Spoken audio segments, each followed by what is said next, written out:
Hello everyone, नमस्ते। Welcome back to English classes by Babita Gupta.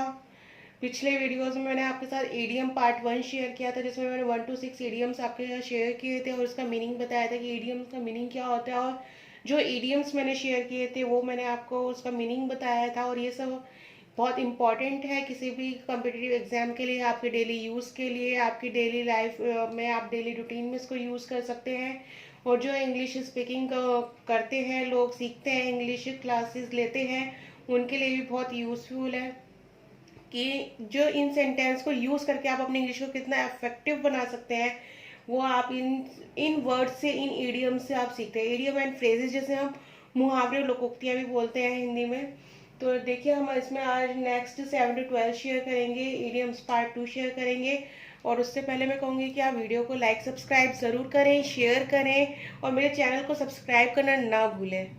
तो चलिए स्टार्ट करते हैं इडियम्स पार्ट 2 में हमारा 7 सेंटेंस। देखिए, 7 मैंने यहाँ पे इसलिए लिखा है क्योंकि 1 to 6 मैं ऑलरेडी आपके साथ शेयर कर चुकी हूँ। तो आज मैं जो शेयर करूंगी वो आपके साथ 7 to 12 शेयर करूंगी, ठीक है ना। तो इसमें जो हमारा फर्स्ट आता है वो है हमारा दीज आर मिनट्स प्रॉब्लम। अब देखिए क्या मीनिंग है इसका, दीज आर मिनट्स प्रॉब्लम, कि क्या है, कुछ मिनट्स की प्रॉब्लम है ये। तो इसको हम जब हिंदी में किस सेंटेंस को बोलते हैं, इस मुहावरे को बोलते हैं, तो हम किस तरीके से वो क्या बोलते हैं, बस कुछ देर की बात है ना। किसी को हम बोलते हैं कि अगर कोई परेशान हो रहा है तो हम क्या बोलते हैं उसको, कि बस कुछ देर की बात है।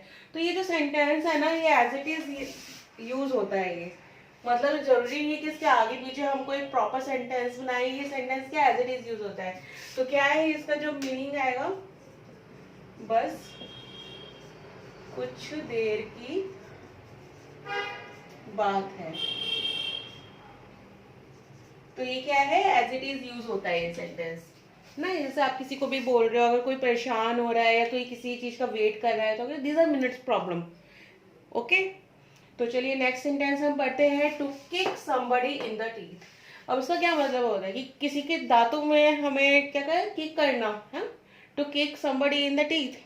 तो इसका जो है हमारा, जो अगर हम वर्ड्स के ऊपर जाए, पर मुहावरों में ऐसा होता नहीं है कि हम वर्ड्स के थ्रू हम करें।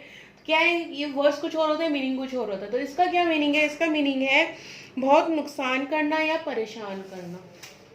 क्या है इसका मीनिंग, बहुत परेशान करना। यही लिख लीजिए, बहुत है, बहुत परेशान करना, ठीक है। या फिर आपको लिखना है तो लिख सकते हैं, बहुत परेशान करना या नुकसान करना। अब देखिए इसका यूज कैसे करेंगे हम सेंटेंस में, हमें वो देखना है कि हम सेंटेंस में कैसे इसका यूज करेंगे। To kick somebody in the teeth, तो क्या है ये। अब देखिए जब टू से स्टार्ट है तो ऑब्वियसली बात है कि किसी सेंटेंस में तो यूज होगा ही है। तो कैसे हम इसको सेंटेंस के थ्रू हम इसको कर सकते हैं डिस्कस। मैं आपको एक एग्जाम्पल दे देती हूँ, आप उसको चाहे तो नोटबुक में नोट भी कर सकते हैं। तो और जब ये वीडियो खत्म होगा तो आप उसमें कमेंट बॉक्स में भी लिख सकते हैं कि आज अच्छा, आप इसके और सेंटेंस बना के भी कमेंट बॉक्स में लिख के मुझे सेंड कर सकते हैं, दिखा सकते हैं आप। और जो मैं बोल रही हूँ वो सेंटेंस भी आप लिख के मुझे दिखा सकते हैं, ठीक है ना। कमेंट बॉक्स में आप सेंड कर सकते हैं। तो चलिए क्या है ये, it's not good to kick somebody in the teeth. जो अगर हम सेंटेंस बनाए तो क्या बनेगा, इट्स नॉट गुड। देखिए मैंने क्या लगाया इस सेंटेंस में, सिर्फ एक वर्ड लगाया है मैंने, क्या, इट्स नॉट गुड।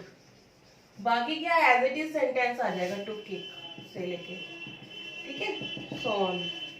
तो ये बाकी का सेंटेंस ऐसे ही आ जाएगा। तो क्या लगाया मैंने, it's not good to kick somebody in the teeth, यानी कि किसी को परेशान करना या किसी का नुकसान करना अच्छा नहीं होता। क्लियर। इसके बाद अब आता है हमारा 9th sentence, which is third sentence of the day. तो क्या है हमारा, रेड हैंडेड। अब रेड हैंडेड का मतलब क्या होता है, इसका मतलब होता है रंगे हाथों पकड़ना, रंगे हाथों पकड़ना। अब किसी बच्चे को आप रेड हैंडेड पकड़ लेते हैं, रंगे हाथों पकड़ लेते हैं, किसी बड़े को पकड़ लेते हैं, किसी को कुछ चोरी करते हुए पकड़ लेते हैं, क्या होता है, रेड हैंडेड। अब रेड हैंडेड को हम सेंटेंस में कैसे यूज करेंगे वो देखिए, मैं एग्जाम्पल के थ्रू आपको बता रही हूँ। तो क्या हो सकता है इसका, Rahul was stealing a bike when the police cot him red handed. इसका मतलब क्या हुआ? जो मैंने सेंटेंस बोला मैं सेंटेंस रिपीट कर देती हूँ, जो बच्चे नोट कर रहे हैं वो नोट कर सकते हैं। Rahul was stealing a bike when the police cot him red handed. यानी कि राहुल क्या कर रहा था? राहुल बाइक चुरा रहा था। क्या है? मैं लिख देती हूँ।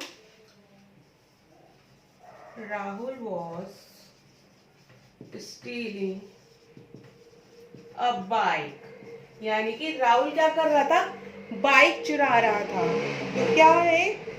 When the police cot him red handed, तब क्या करा? जो बाइक चुरा रहा था तब, when the police cot him red handed. अब देखिए रेड हैंडेड का यूज हो गया ना इसमें। जब पुलिस ने उसको क्या है, रंगे हाथों पकड़ा। वो बाइक चुराते हुए उसको क्या है, पुलिस ने रंगे हाथों पकड़ा है ना, तो यहाँ पे रेड हैंडेड यूज हुआ है। क्लियर? तो आप इस तरीके से सेंटेंस में यूज कर सकते हैं। कोई छोटा बच्चा अगर कोई चीज कर रहा हो, कोई छेड़ रहा हो, तो देखते हैं ना बच्चे मम्मी को परेशान करते हैं, कहीं और किसी टॉय को खराब कर रहे होते हैं या किसी और चीज को छेड़ रहे होते हैं, मोबाइल छेड़ रहे होते हैं, तो आप वहां पे भी इसको यूज कर सकते हैं। तो ये क्या है? ये बेसिकली आपको आपके डेली लाइफ में यूज करना है, तभी आपकी इंग्लिश इफेक्टिव हो सकती है। अब देखिए इसके बाद हमारा 10th sentence and 4th sentence of the day. To take bread out of somebody's mouth. क्या है? To take bread out. Bread क्या? ब्रेड को ले लेना। ऑफ समबडीज माउथ, किसी के माउथ से ब्रेड को ले लेना। तो इसका क्या मीनिंग हुआ? तो इसका देखिए जो मीनिंग होता है वो क्या है? किसी की रोजी रोटी छीनना। क्या बनता है इसका मीनिंग जो प्रॉपर बनता है? हाँ लिख देती हूँ।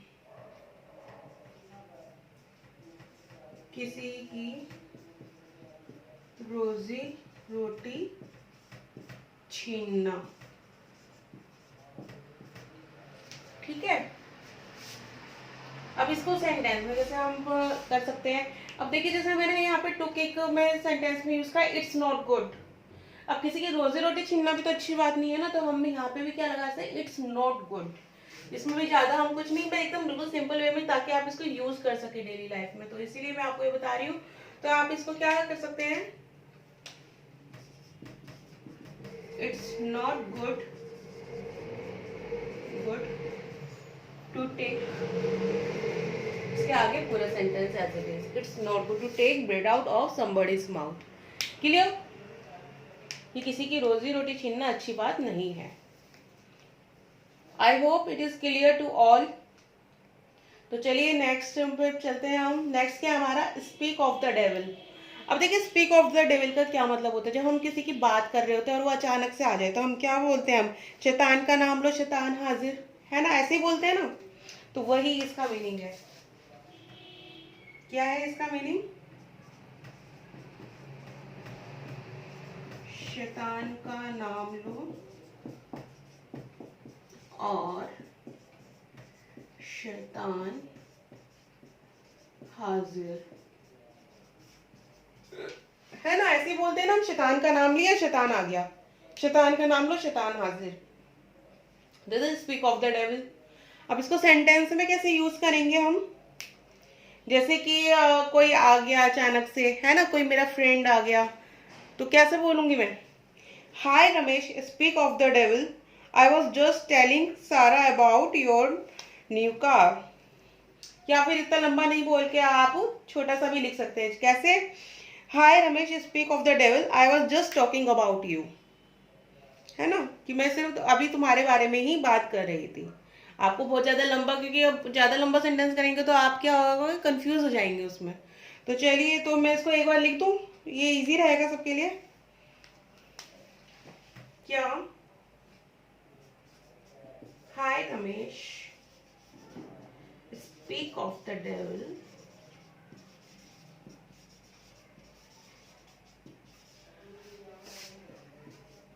आई was just talking about you.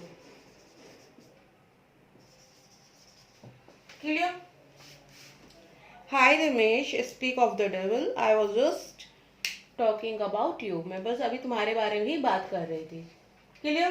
तो इसकी जगह आप कोई भी नाम लिख सकते हो, किसी के भी बारे में आप हो सकता है, आप जरूर है ना आप रमेश ही हो जिसके बारे में आप बात कर रहे हो, आप अपने ब्रदर सिस्टर किसी के भी बारे में बात कर सकते हैं। ठीक है, अब इसका नेक्स्ट आता है हमारा सी आई टू आई। अब सी आई टू आई का क्या मतलब होता है? आंखों में आंखें डाल के देखना, यही होता है। बट इसका ये मीनिंग नहीं होता। इसका क्या मीनिंग होता है वो मैं आपको बताती हूँ। इसका मीनिंग होता है एक ही बात पर मंजूरी होना। कहते हैं दो लोग एक ही बात पे सहमत हो जाते हैं, एग्री हो जाते हैं, है ना? तो क्या होता है? सी आई to I.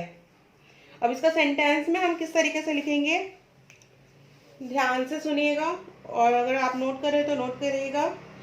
They finally saw eye to eye on the new project deal. Repeat कर रही हूं दोबारा से। They finally saw eye to eye on the new project deal, यानी कि उन्होंने फाइनली क्या एक ही बात पे मंजूरी दी, आंखों में नहीं देखा, मंजूरी दी। किस लिए? On the new project deal, जो इनका न्यू प्रोजेक्ट डील है उसके ऊपर उन्होंने क्या करी, एक ही बात पे मंजूरी दी, एक ही प्रोजेक्ट को उन्होंने क्या है, सहमति दी। तो इस सेंटेंस को भी मैं लिख देती हूँ ताकि इजी रहे सबको। क्या सेंटेंस है? They finally saw eye to eye on the new project deal. They saw finally eye to eye for a new project deal. Clear? They saw finally eye to eye on a new project deal. ठीक है ना, उन्होंने finally new project deal पर सहमति दी, यानी एक ही बात पर सहमति दी। तो ये सेंटेंस है, मैं एक बार फिर से ये इडियम्स आपके सामने कर देती हूँ रिपीट, ताकि आपको थोड़ा इजी रहे और आप इसको पढ़िएगा, समझिएगा। अगर कोई प्रॉब्लम आती है तो कमेंट बॉक्स में जरूर लिखिएगा। तो देखिए क्या है, फर्स्ट क्या था, दीज आर मिनट्स प्रॉब्लम, यानी कि बस कुछ देर की बात है। To kick somebody in the teeth, बहुत परेशान करना या नुकसान करना। रेड हैंडेड, रंगे हाथों पकड़ना। Fourth was to take bread out of somebody's mouth, यानी किसी की रोजी रोटी छीनना। स्पीक ऑफ द डेविल, यानी शैतान का नाम लो और शैतान हाजिर। सी आई टू आई, एक ही बात पर मंजूरी देना। और इनके सेंटेंस है वो भी मैंने आपके साथ शेयर किए हैं, तो आप इनको जरूर पढ़िएगा। और ईडियम पार्ट 1 जो मैंने आपके साथ शेयर किया था, उसमें ईडियम का मीनिंग वगैरह मैंने आपके साथ सब शेयर किया था, तो आप उसको भी जरूर पढ़िएगा। और इनसे रिलेटेड अगर आपको कोई प्रॉब्लम होता है, कोई इशू होता है, तो आप कमेंट बॉक्स में लिख सकते हैं। और डिस्क्रिप्शन बॉक्स में मैं प्रीवियस वीडियोस के लिंक भी आपको दे दूंगी, जिससे आपको ईजी रहेगा वीडियोस को देखने में, सर्च करने में। तो आप फॉलो करते रहिए English classes by Babita Gupta, और चैनल को लाइक सब्सक्राइब करना ना भूलें। मिलते हैं नेक्स्ट वीडियो में। थैंक यू, धन्यवाद।